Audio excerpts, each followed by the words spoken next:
expected to be a moment of truth as leaders from across the world meet today at the highly anticipated COP26, the climate change summit in the Scottish city of Glasgow, with delegates from about 200 countries expected to announce how they will cut emissions by 2030 and help the planet. Now, according to Environment and Forestry CS Keriako Tobiko, he said that Kenyans will particularly be keen on ensuring developed nations will fulfill their pledge to provide $100 billion annually for climate change adaptation. With the world warming because of fossil fuel emission caused by humans, scientists have warned that urgent action is needed to avoid a climate catastrophe. Today, delegates from 200 countries are meeting in Glasgow in Scotland for a moment of truth on what they plan to do to cut emissions by 2030 and help the planet. UK Prime Minister Boris Johnson said the summit will be the world's moment of truth. Now, speaking before the two-week conference, he urged leaders to make the most of it.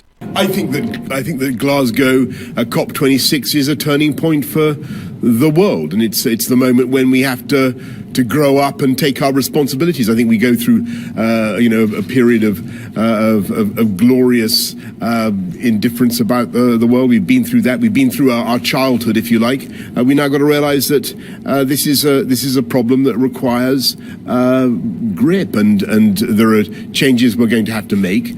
But people should be optimistic, because we can make these changes whilst encouraging the creation of literally millions of high-wage, high-skill jobs. We need to move from old hydrocarbon technology into new, clean, green technology. It will make a huge difference, and I think it will send a massively powerful signal to the world, the developing countries that I've just been talking about, that we in the industrialized West really do take it seriously, and we really are willing to step up to the plate and help them.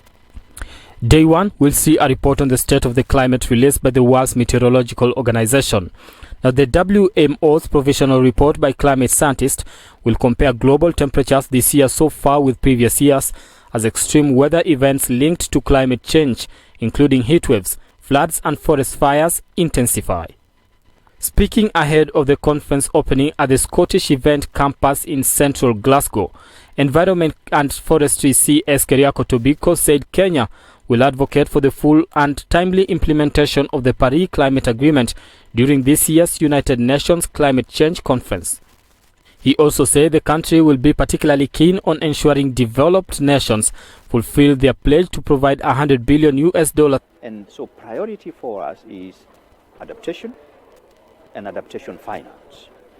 I'm sure you've been hearing about the $100 billion pledge or obligation or commitment. That's which was delivered, that pledge was made in 10 years ago. And now what we have, and is going to be a key issue here for at the political level, I'm sure our president will be has been speaking about it very strongly.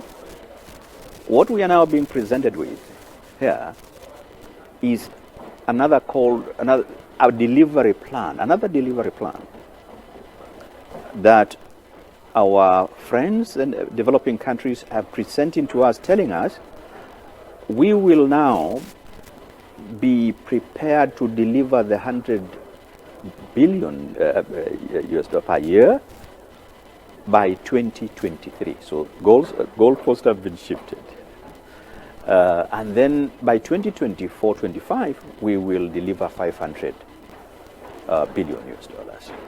For us, this is now shifting goalpost.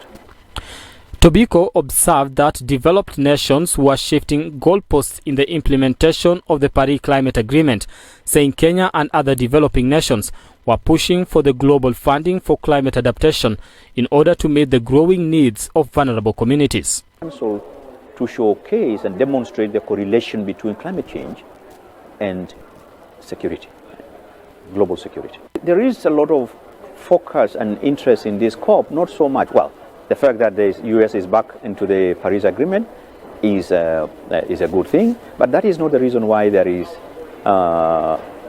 lots of attention and focus on this COP. It is because of where we are. If this COP fails, we are talking about irreversible consequences. This COP is the last COP that, because we are just about the tipping point, right? The tipping point. And this is the COP that either will save humanity and the planet from irreversible consequences and tipping point.